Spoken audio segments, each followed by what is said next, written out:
Hey there, and welcome to Dark Creaky TV. If you're new, hit that subscribe button for spine-tingling Reddit creepypasta stories that are perfect for a night of chilling thrills. Don't forget to share your thoughts in the comments below. Thanks for watching, and let's get into tonight's stories. The Ouija board predicted a tragedy that came true. I've always been a skeptic when it comes to the supernatural. Ghosts, spirits, all that stuff. Never really believed in it. That all changed last summer, and I wish to God I could go back to being blissfully ignorant. It started on a lazy Friday night. My friends and I were bored out of our minds. We had exhausted every Netflix series, every video game, and every bar in town. We needed something new. That's when Lisa, our resident thrill seeker, suggested we try a Ouija board. At first, it sounded like a fun, harmless way to kill a few hours. We were in our early 20s, too old to believe in childish ghost stories, but still young enough to be curious. Lisa had inherited the board from her grandmother, who had some seriously creepy stories about it. She always warned us that it wasn't a toy, but we didn't care. We were a few beers in and looking for a thrill. So, we gathered around Lisa's old wooden table, dimmed the lights, and set the board in the center.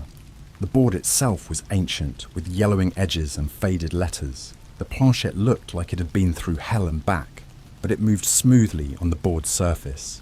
There were 5 of us: me, Lisa, her boyfriend Tom, my roommate Danny, and our friend Sarah.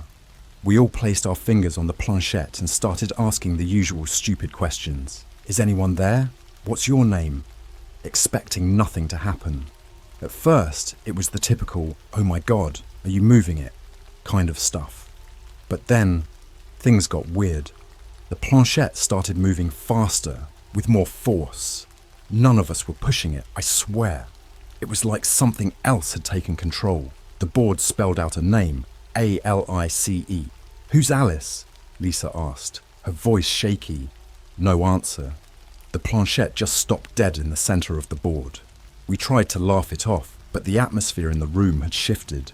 It was colder, heavier, like something was pressing down on us. Danny, trying to lighten the mood, asked, "Alice, are you here with us?" The planchette shot to yes, so fast that it almost flew off the board.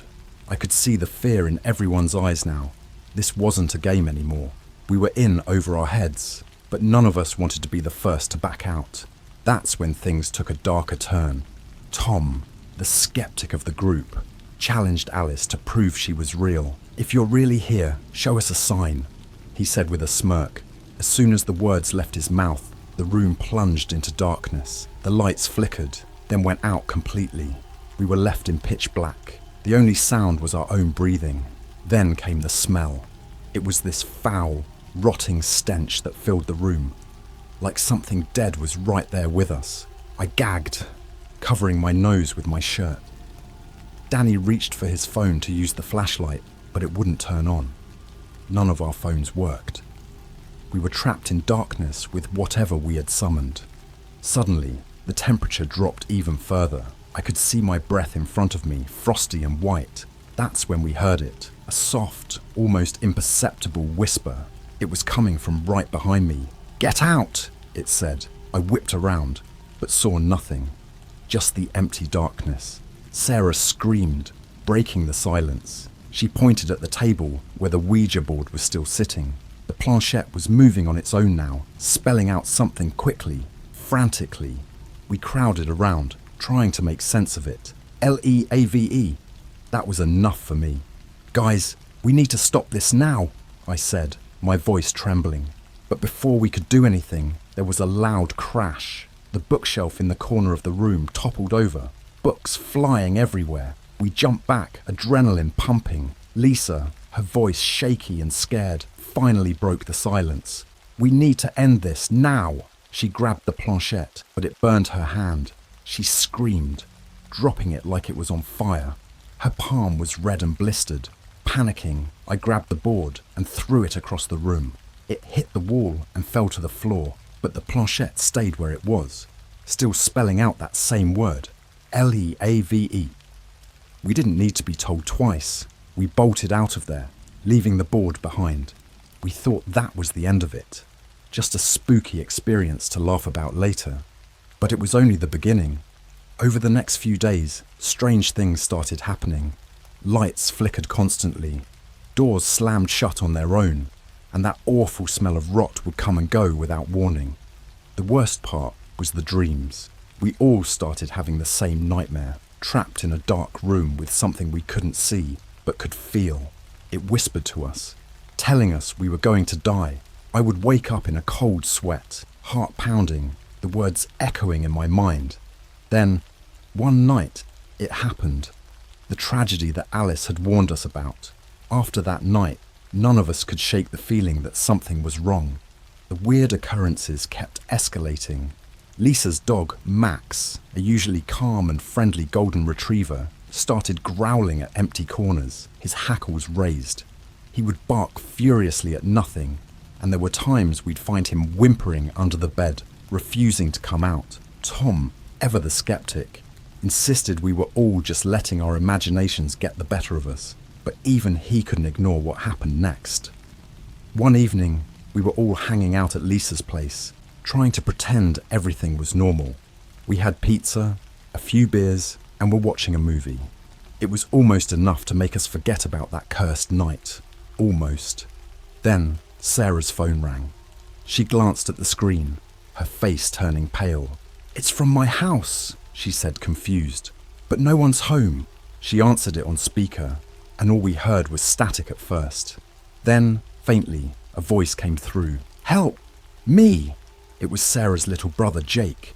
He was only 12. Sarah bolted up, her eyes wide with panic. "Jake, what's wrong?" More static. Then the line went dead. She tried calling back, but there was no answer. We didn't waste any time.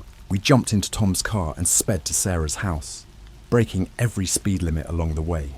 Sarah's parents were out of town, so we knew Jake was alone. As we pulled up to the house, something felt off. All the lights were off, and the front door was ajar, swaying gently in the wind. We cautiously entered, calling out for Jake. No answer.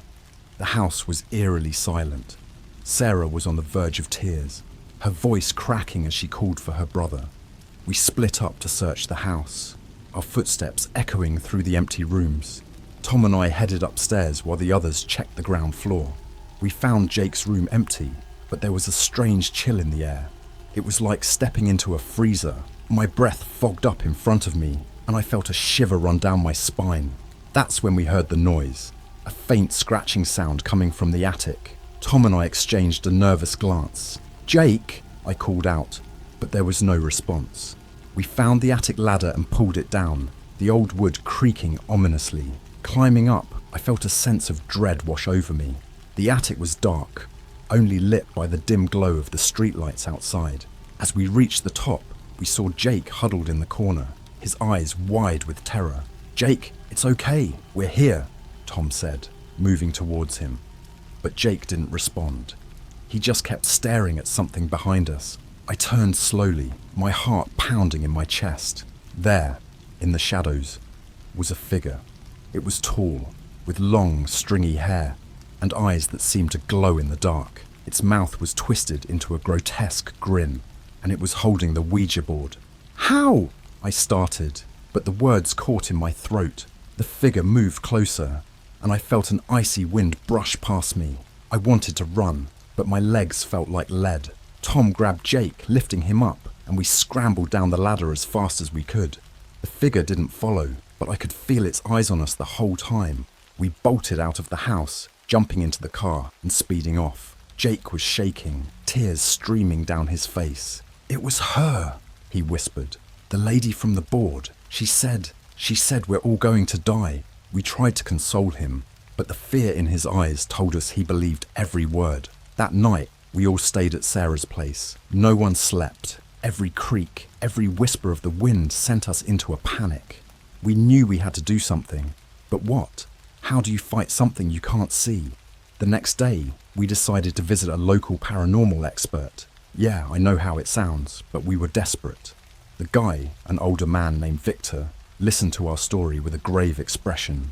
"You've opened a door," he said, "and now something has come through." He explained that the spirit we had contacted was likely malevolent, feeding off our fear. The more scared we were, the stronger it became. You need to destroy the board, he said, and cleanse your homes. But be warned, it won't be easy. Spirits like these don't let go easily. Armed with salt, sage, and a heavy dose of skepticism, we went back to Lisa's place to destroy the board. As we entered the room where we had left it, a wave of dread hit me. The board was there, but the planchette was missing.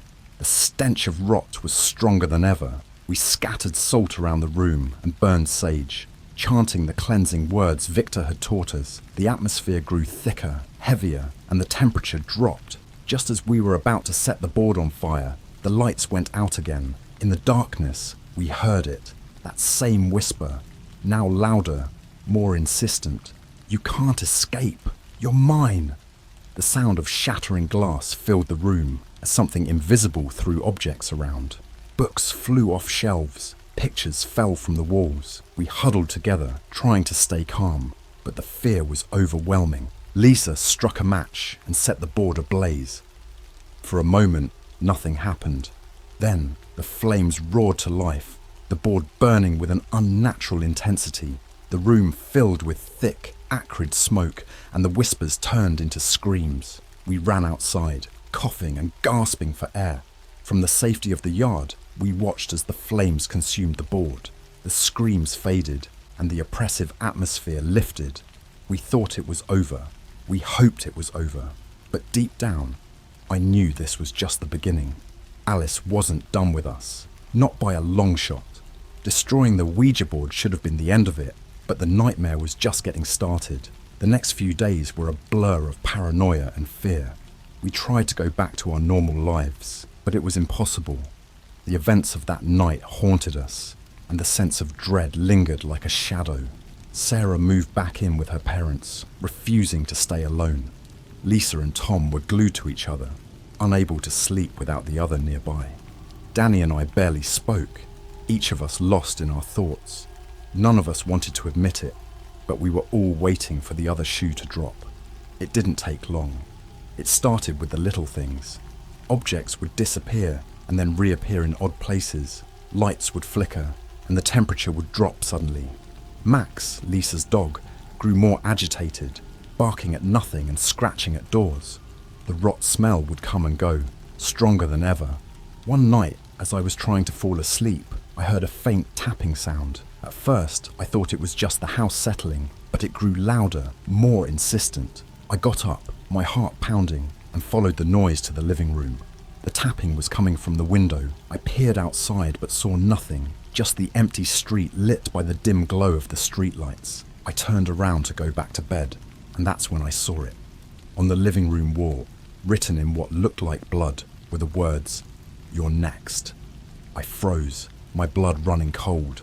I grabbed my phone to call the others, but it wouldn't turn on. None of the lights worked either. I was plunged into darkness, the only illumination coming from the faint moonlight outside. I could feel my breath quicken, my heart racing. Suddenly, I felt a hand on my shoulder. I whipped around, but there was no one there. The room felt oppressive, the air thick and suffocating. I stumbled back to my room, locking the door behind me. I didn't sleep at all that night, my eyes glued to the door, waiting for something, anything to happen. The next morning, I called Lisa. She answered on the first ring, her voice shaking. "I saw it too," she said. "The message, it was in my bathroom mirror." We all met at Lisa's place, desperate to figure out what to do. Victor had warned us that the spirit wouldn't let go easily, but we hadn't expected this. The fear was taking a toll on us. We were jumpy, irritable, and exhausted. Tom suggested we contact Victor again, but when we called him, there was no answer. We decided to go to his place, hoping he could help us. When we arrived, we found his house dark and deserted. The door was unlocked, and we cautiously stepped inside. The place was a mess. Furniture was overturned, and there were signs of a struggle. On the floor, surrounded by a circle of salt, we found Victor's lifeless body. His eyes were wide open, a look of pure terror etched on his face. Clutched in his hand was a piece of paper with one word scrawled on it. Alice. We backed out of the house, our minds reeling. It was clear that whatever we were dealing with was beyond our control. We needed help, but who could we turn to? The police would think we were crazy, and there was no one else who believed in this kind of stuff. That night, back at Lisa's place, we tried to come up with a plan. Sarah was on the verge of a breakdown, her hands shaking as she spoke. "We need to find a way to stop her," she said. "There has to be something we can do." Danny suggested we do some research on Alice. Maybe we could find out who she was and why she was tormenting us. It was a long shot, but it was all we had. We spent hours online, digging through old records and newspapers. Finally, we found something. Alice Jenkins, born in 1892, died in 1915 under mysterious circumstances. She was rumoured to be a witch, involved in dark rituals and summoning spirits. She lived in the same town, and her house still stood, abandoned and decaying on the outskirts of town. Desperate and out of options, we decided to visit the house. Maybe there we could find something to put an end to this nightmare. We packed some supplies, flashlights, salt, sage, anything we thought might help, and set out just before sunset. The house was a crumbling ruin, hidden behind overgrown trees and bushes. As we approached, the air grew colder, and that familiar smell of rot hit us. The front door creaked open as we pushed it, revealing a dark, musty interior. We stepped inside, our flashlights cutting through the darkness. The place was filled with old, broken furniture, cobwebs, and dust. The walls were covered in strange symbols and writings, some of which matched the ones we had seen at our homes. As we explored, we found an old, dusty journal. It belonged to Alice. The entries were filled with disturbing details about her rituals and the spirits she had summoned. One entry in particular caught our attention. It described a ritual to bind a spirit, to trap it and stop it from causing harm. But there was a warning. The ritual required a sacrifice, a life for a life. We looked at each other, the weight of the words sinking in. Were we willing to go that far to stop her? Before we could decide, the house seemed to come alive. Doors slammed shut, windows shattered, and that whispering voice filled the air. "You can't escape me!" We gathered in the center of the room, forming a circle and holding hands. We started the ritual, chanting the words from the journal. The air grew colder, and the whispers turned into screams. It felt like the house was closing in on us, the walls pressing closer. Then Lisa screamed. I turned to see her being pulled away by an invisible force. We tried to hold on to her, but she was ripped from our grasp, dragged into the darkness. Her screams echoed through the house, mingling with the ghostly wails. Panicking, we finished the chant, the final words hanging in the air. The house shook violently, and for a moment, everything went still. Then, a blinding light filled the room, and we were thrown to the ground. When we came to, the house was silent. The oppressive atmosphere was gone, replaced by an eerie calm. Lisa was lying on the floor, unconscious but alive.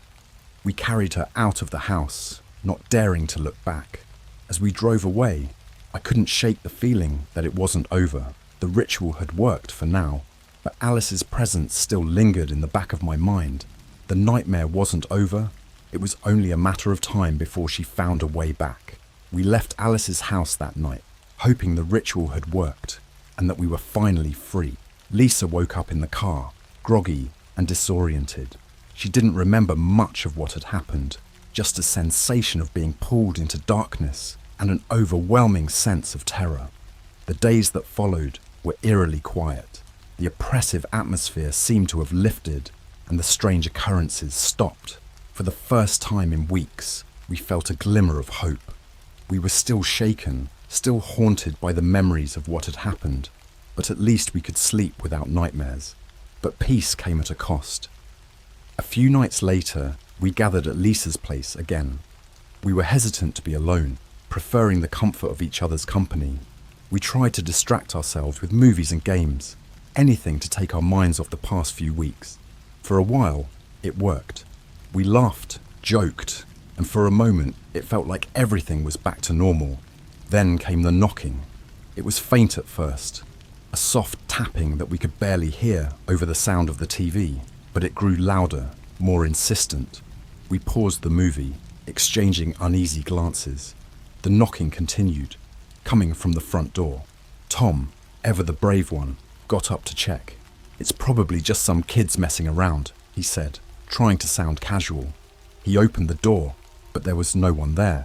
The street was empty, the night still and silent. He closed the door, shrugging it off, but the knocking didn't stop. This time, it came from the back door. We all stood up, fear creeping back in. Tom went to check again, but again, there was no one there. "What the hell is going on?" he muttered, locking the door. Suddenly, all the lights went out. We were plunged into darkness, the only light coming from the pale glow of our phones. The temperature dropped, and that familiar smell of rot filled the room. We huddled together, our breaths visible in the cold air. A soft whisper filled the room. "You didn't think it would be that easy, did you?" It was Alice. She was back. We fumbled for our flashlights, scanning the room, but there was nothing to see, just the empty room and the shadows that seemed to move on their own. The whispers grew louder, more insistent. "You can't escape me. You're mine." Lisa started to cry, her sobs echoing in the darkness. "Please, leave us alone," she begged. But the whispers just laughed, a cold, hollow sound that sent chills down my spine. Suddenly, the room seemed to implode. Furniture flew across the room, smashing into walls, windows shattered, and the air was filled with flying glass and debris. We tried to protect ourselves, but it was chaos. The force of the unseen entity threw us around like rag dolls. I hit the ground hard, my head spinning. Through the haze of pain, I saw Lisa being lifted off the ground, her body suspended in mid-air. She screamed, a blood-curdling sound that cut through the chaos. "Help me!" she cried, but we were powerless. Then, as suddenly as it started, it stopped. The room fell silent, the oppressive weight lifting. Lisa dropped to the ground, unconscious. We rushed to her side, checking for injuries. She was breathing, but barely. We had to do something. We couldn't keep living like this, in constant fear. We needed help, real help. Danny suggested we visit a local priest, Father O'Malley, known for his experience with exorcisms and the supernatural. At this point, we were willing to try anything. The next morning, we took Lisa to the hospital. She needed medical attention, and we needed answers. We told the doctors she had fallen down the stairs, a lie, but a necessary one. After making sure she was stable, we headed to the church. Father O'Malley listened to our story with a grave expression. He didn't dismiss us as crazy, which was a relief. Instead, he seemed genuinely concerned. "You've encountered a powerful spirit," he said, "one that won't easily be banished, but there is hope."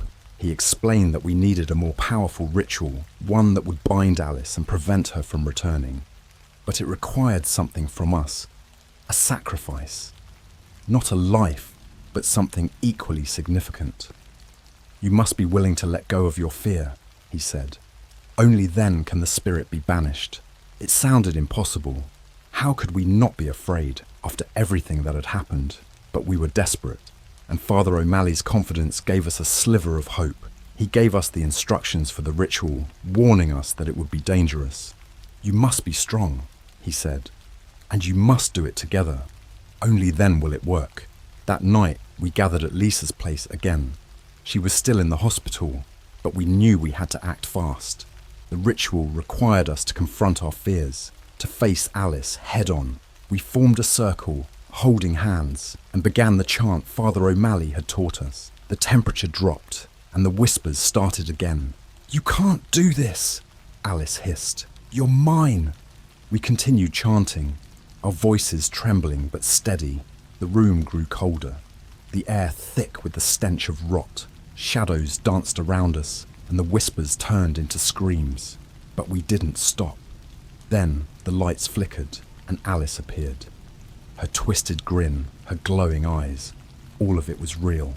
Right in front of us, she reached out, her fingers like claws, but we held our ground. "You can't scare us," I said, my voice shaking. "You don't have power over us." The room exploded in a frenzy of sound and light. Alice screamed, a sound that pierced through us, but we held on, our voices rising in unison. The light grew brighter, blinding us, and then silence. When we opened our eyes, Alice was gone. The room was still, the air warm. The oppressive atmosphere had lifted. We had done it. We had banished her. Exhausted and shaken, we collapsed to the floor. Relief washing over us. We had faced our worst nightmare and come out the other side. But we knew we would never be the same. The scars of that night would stay with us forever. As we sat in the quiet, the first rays of dawn breaking through the windows, we felt a sense of peace. We had won. But deep down, we knew we could never truly escape the memory of Alice and the darkness she brought into our lives. In the days following the ritual, life started to return to some semblance of normalcy. Lisa was discharged from the hospital, though she was still weak and haunted by what had happened. We all were. But there was a glimmer of hope. We believed we had finally rid ourselves of Alice. However, something lingered in the back of our minds. A doubt, a fear that it wasn't truly over. We tried to move on, but we stayed in close contact, afraid to be alone for too long. Nights were still difficult. I often found myself lying awake, listening for any sign that she might be back. One evening, about a week after the ritual, Lisa called us all over to her place. She sounded frantic, her voice trembling. "I think she's back," she whispered. "I need you all here, now." We rushed over, hearts pounding. When we arrived, Lisa was pale and shaking, her eyes wide with fear. "I've been hearing things," she said. "Whispers, footsteps, and I found this." She held up a piece of paper, covered in the same strange symbols we had seen in Alice's house. "It was on my bed this morning," she said, her voice breaking. Panic set in. We had thought we were free, but it seemed Alice wasn't done with us. We gathered in the living room, trying to figure out our next move. Sarah suggested we contact Father O'Malley again, but when we called the church, we were met with devastating news. Father O'Malley had been found dead in his home, his face twisted in the same look of terror we had seen on Victor. We were on our own. Determined not to give up, we decided to return to Alice's house. It was a risk, but we needed answers. We gathered our supplies and headed out, the dread growing with each passing mile. The house loomed ahead of us, a dark silhouette against the night sky. We stepped inside, the familiar smell of rot hitting us immediately. The temperature dropped, and we could feel Alice's presence. We moved cautiously, flashlights cutting through the darkness, searching for anything that might help us. In the basement, we found an old, dusty trunk. Inside, we discovered a collection of Alice's personal belongings, diaries, letters, and a few old photographs. One diary entry stood out. It spoke of a ritual that bound her spirit to the board, a ritual that could only be undone by a direct confrontation with her. We knew what we had to do. We set up in the basement, forming a circle and lighting candles. We placed the remnants of the Ouija board in the center and began the chant from the diary. The air grew colder, and the whispers started again, growing louder and more aggressive. "You can't defeat me," Alice hissed. "You're all mine." We continued chanting, our voices shaking but determined. The shadows around us twisted and writhed, and Alice's form appeared, more terrifying than ever. Her eyes glowed with malevolent glee, and her mouth twisted into a sinister grin. "You think you can stop me?" she snarled. "I will never let you go." The room shook violently, and the candles flickered, threatening to go out. We held on to each other, our voices rising in unison. The light from the candles grew brighter, pushing back the darkness. Alice screamed, a sound that echoed through the house. "You will never escape!" she roared. But her voice was fading, her form dissolving into the light. With one final push, we completed the chant. The light engulfed Alice, and she let out a final ear-piercing scream before vanishing into the ether. The room fell silent, the oppressive atmosphere lifting. We collapsed to the ground, exhausted but relieved. It was over, for real this time. We had confronted Alice head-on and defeated her. The sense of peace that followed was overwhelming. We had faced our fears and emerged victorious. In the weeks that followed, The strange occurrences stopped, the rot smell disappeared, and the cold spots in our homes vanished. We slowly started to rebuild our lives, though the memory of Alice and the terror she brought would always be with us. We stayed close, our bond stronger than ever. We had been through hell and back together, and that kind of experience changes you. We knew we could never forget what had happened, but we also knew we had the strength to face anything that came our way. Alice was gone, but the scars remained. We learned to live with them, to accept that some things could never be fully explained or understood, but we also learned the power of facing our fears, of standing together in the face of darkness. And as time passed, we found a new normal. The nightmares faded and the fear subsided. We moved on, stronger and more united.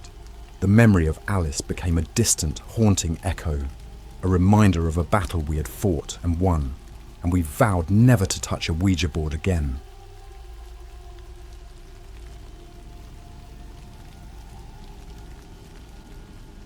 The Ouija board's message drove my friend insane.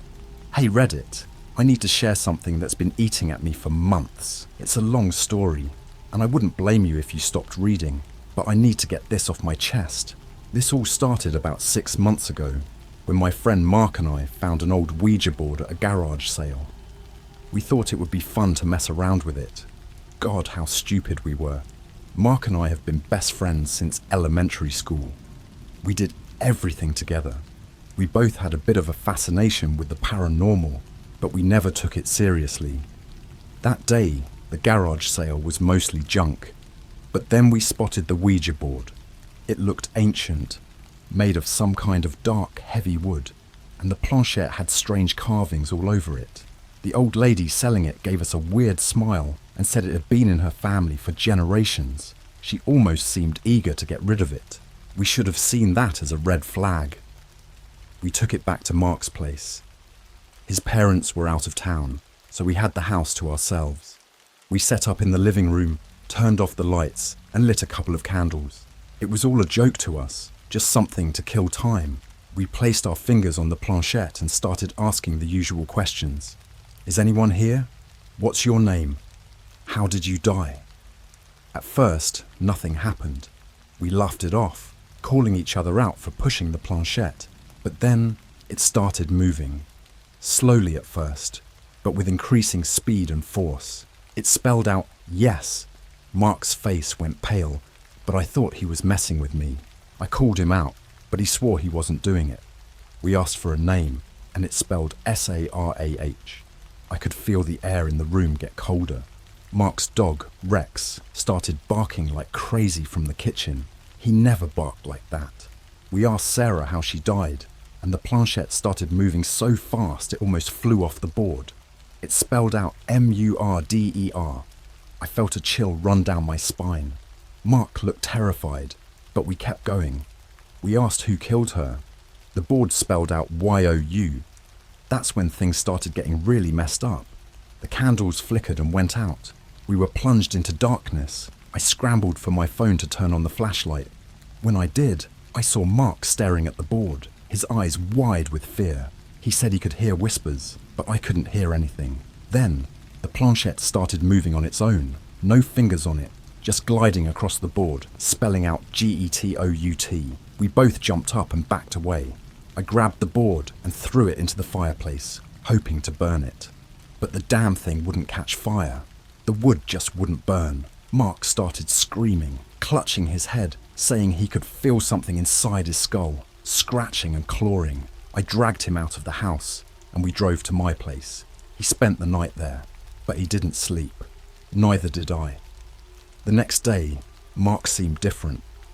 He was distant, barely speaking. He kept rubbing his temples, saying his head hurt. I thought it was just the aftermath of a freaky night, but things got worse. He started having violent outbursts, screaming at nothing, throwing things. He'd get these fits of rage and then collapse, exhausted, mumbling about Sarah. He showed up at my house one night, covered in blood, not his own. He had killed Rex, claiming the dog was possessed and trying to kill him. I couldn't believe it. Rex was his best friend. We buried the dog in his backyard, but Mark's mental state kept deteriorating. He started scratching symbols into his skin, the same ones that were on the planchette. He said it was the only way to keep her out. I tried to get him help, but he refused to see a doctor or a priest. He said they wouldn't understand, that they'd think he was crazy. He stopped going to work, stopped eating, barely slept. He'd just sit in his room, rocking back and forth, whispering to himself. One night, I woke up to find Mark standing at the foot of my bed, just staring at me. His eyes were bloodshot, and he looked like he hadn't slept in days. He said, "She's coming for you next." Before I could react, he was gone. I searched the house, but he had disappeared. I found him the next morning in his house, hanging from the ceiling fan. He had carved Sarah into the walls with his fingernails, blood everywhere. The police ruled it a suicide, but I know it was something else. Something that started with that damn Ouija board. I've been having nightmares ever since. I can still hear Mark's screams in my sleep. I don't know what to do. Part of me wants to burn the house down, hoping to cleanse whatever evil is there. But another part of me knows it won't help. Whatever we unleash that night is still out there, and I think it's coming for me next. Hey everyone, I didn't expect such a huge response to my first post. Your comments and messages have been overwhelming, and I appreciate all the support. I've been trying to piece together everything that happened, but it's hard. I feel like I'm losing my mind. Here's the next part of the story. After Mark's death, I couldn't shake the feeling that something was watching me. I started noticing shadows moving in my peripheral vision. Objects in my house would be in different places from where I left them. At first, I thought it was just paranoia, but then I started hearing the whispers. It started softly, like a faint breeze, but over time it grew louder. Sometimes it was Mark's voice. Sometimes it was a woman's voice saying things I couldn't quite make out. It got worse at night. I'd wake up in a cold sweat, feeling like someone was in the room with me. I started sleeping with the lights on, but it didn't help. The whispers got into my head, making it hard to think, to focus. One night, about a week after Mark's death, I woke up to find myself standing in my kitchen holding a knife. I had no memory of getting out of bed.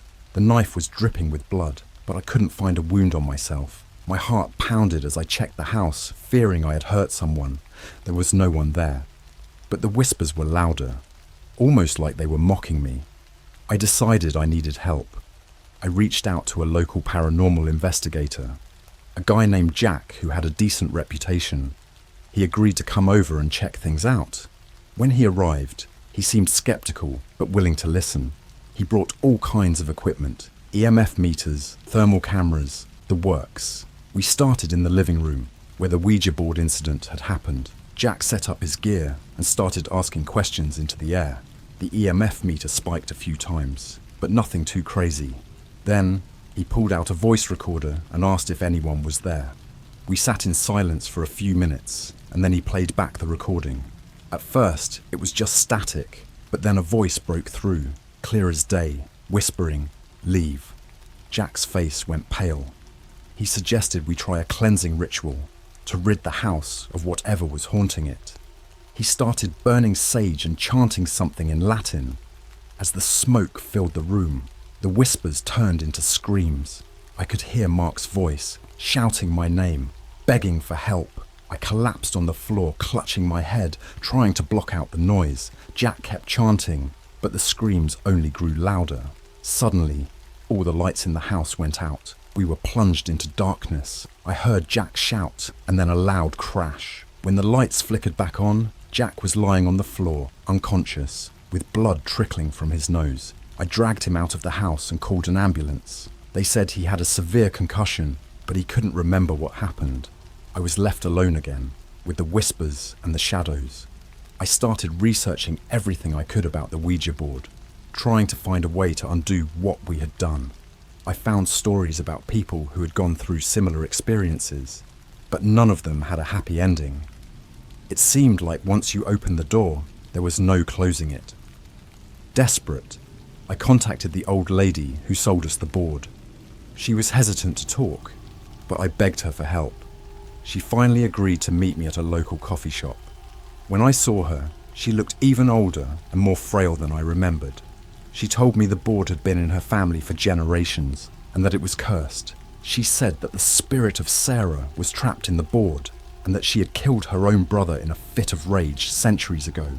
The old lady said that the only way to get rid of Sarah was to find her remains and give her a proper burial. I had no idea where to start, but she gave me a cryptic hint. Look where the river meets the forest. I didn't understand it, but I knew I had to try. My life was falling apart, and I had nothing left to lose. As I left the coffee shop, the old lady grabbed my arm and looked me in the eyes. "Be careful," she said. "She doesn't want to be found."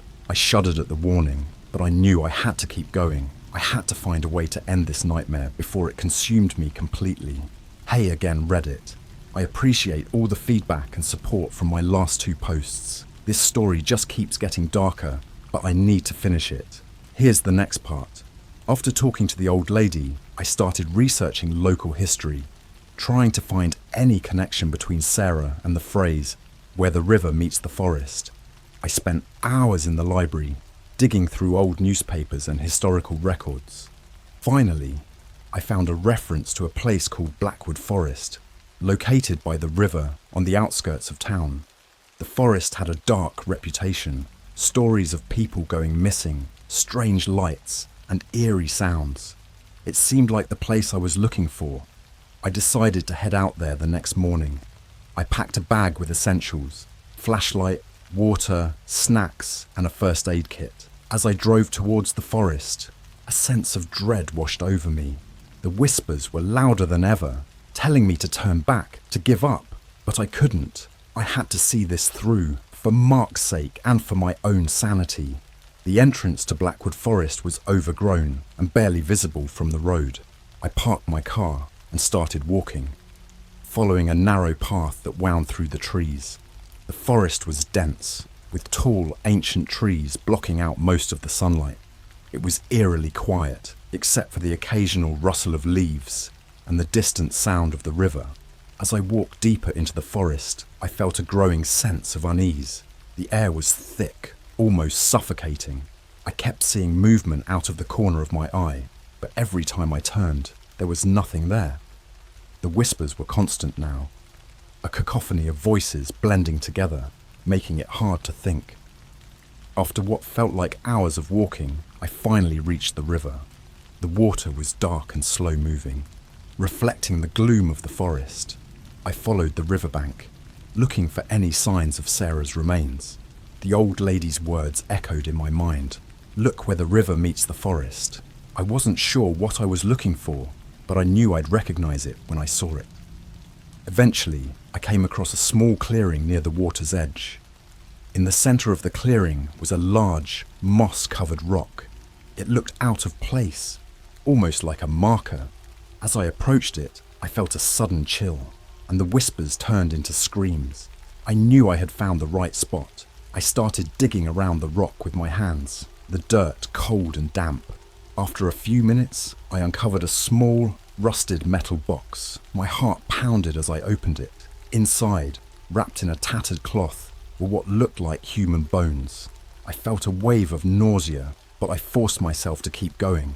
I needed to give Sarah a proper burial, to end this once and for all. I dug a hole near the rock, deep enough to bury the bones. As I placed them in the ground, the forest seemed to come alive. The trees creaked and groaned, and the air was filled with an oppressive presence. I covered the bones with dirt and said a prayer, hoping it would be enough to put Sarah to rest. As I finished, the screams stopped, and an eerie silence fell over the forest. I felt a sense of relief, like a weight had been lifted off my shoulders. I started to make my way back to the car, but the forest seemed different now, more sinister. The path I had taken was gone, replaced by dense undergrowth. I felt like I was being watched. Panic set in as I realized I was lost. I wandered through the forest, trying to find my way out, but the trees seemed to close in around me. The whispers returned, louder and more aggressive. I felt a sharp pain in my head, like someone was driving nails into my skull. I collapsed to the ground, clutching my head, trying to block out the noise. That's when I saw her, a figure, pale and ghostly, standing among the trees. It was Sarah. Her eyes were hollow, and her mouth twisted into a grotesque smile. She reached out towards me, and I felt a cold hand grip my arm. Her touch was like ice, and I felt my strength draining away. I screamed and tried to pull away, but her grip tightened. The whispers turned into a deafening roar, and I felt like my head was going to explode. In a last-ditch effort, I reached into my bag and pulled out the flashlight. I shone it directly at her, and she recoiled, hissing like a wild animal. Taking advantage of the moment, I scrambled to my feet and ran. I didn't know where I was going, but I had to get away. The forest seemed to shift and change around me, but eventually I saw a faint light in the distance. I ran towards it, and to my relief, I stumbled out onto the road. I collapsed by my car, gasping for breath. I could still hear the whispers, but they were fading. I knew I had to leave, to get as far away from the forest as possible. I got in my car and drove, not stopping until I was back in town. Since then, the whispers have quieted, but they're still there, lurking at the edge of my mind. I don't know if Sarah is truly gone, or if she's just waiting. I'm scared to go back to the house, scared of what I might find. I keep thinking about Mark, about how all of this started with that damn Ouija board. I don't know what's going to happen next, but I know I'm not safe. Hey Reddit, it's been tough getting back to this, but I need to finish my story.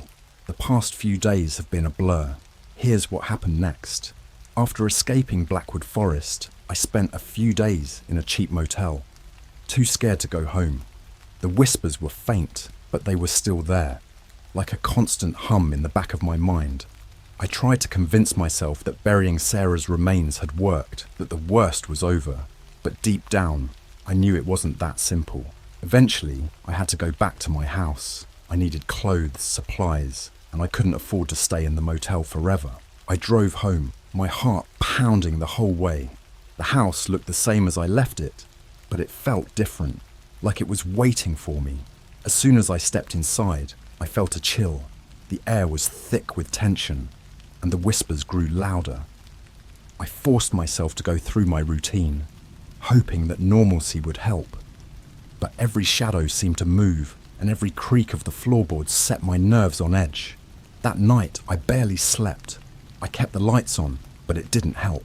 Around 3 a.m., I heard a loud crash from the living room. I jumped out of bed and grabbed the nearest thing I could use as a weapon, a baseball bat. I crept down the hall, my heart racing. When I reached the living room, I saw the source of the noise. The Ouija board. The one I had thrown into the fireplace and couldn't burn. It was lying in the middle of the floor, completely intact. The planchette was moving on its own, slowly spelling out a message. M-A-R-K. My blood ran cold. I shouted at the board, demanding it stop, but it kept going. H-E-I-S-H-E-R-E. I felt a presence behind me and spun around, swinging the bat, but there was no one there. The room was empty, but the air felt charged, like something was watching me. The whispers turned into Mark's voice, pleading, "Help me!" It was coming from all around, disorienting me.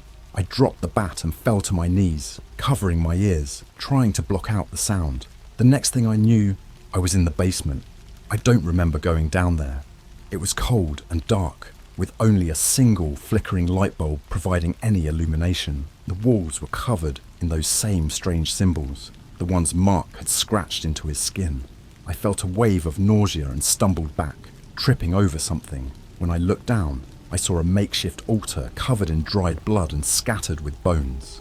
I heard footsteps behind me and turned to see Mark, or at least something that looked like him. His eyes were empty, and his skin was pale and stretched tight over his bones. He was muttering, rocking back and forth. When he saw me, he stopped and stared, a twisted smile spreading across his face. "You can't save me," he said, his voice a raspy whisper. "She won't let you." I backed away, my mind racing. This couldn't be real. Mark was dead, but he was there, moving towards me. I scrambled up the stairs, but the door slammed shut in my face. I banged on it, screaming, but it wouldn't budge. I turned to see Mark standing at the bottom of the stairs, the smile gone, replaced by an expression of pure rage. "Why did you leave me?" he screamed, his voice echoing off the walls. He started climbing the stairs, his movements jerky and unnatural. I felt a burning sensation on my arm and looked down to see the symbols carving themselves into my skin, blood oozing from the fresh wounds. In a panic, I remembered the old lady's words. Sarah didn't want to be found. I realized then that burying her bones wasn't enough. I had to destroy them completely, to sever her connection to this world. I had to go back to the forest, to where it all began. I don't remember how I got out of the basement, but I found myself in my car, speeding towards Blackwood Forest. The whispers were deafening, and I could see shadows flitting across the road. My vision blurred, and I fought to stay focused. When I reached the forest, I ran to the clearing, the rusted box still there. I grabbed it and hurled it into the river, watching as it sank into the dark water. The whispers reached a crescendo, a cacophony of screams and cries. I fell to my knees, clutching my head, as a blinding light enveloped me. When I came to, the forest was silent. The oppressive presence was gone, and I felt a sense of calm for the first time in weeks. I made my way back to my car and drove home, exhausted but hopeful that it was finally over. Since then, the whispers have stopped. My house feels like a home again, and I'm starting to sleep through the night. But the scars remain, both on my skin and in my mind. I don't know if I'll ever fully recover from what happened, but I'm trying to move forward. Thank you, Reddit, for listening. I hope my story serves as a warning. Some things are better left alone. If you ever come across a Ouija board, don't be as stupid as we were. Leave it alone. Some doors, once opened, can never be closed. I don't know if this is truly the end, but for now, it feels like I can finally breathe. Stay safe out there.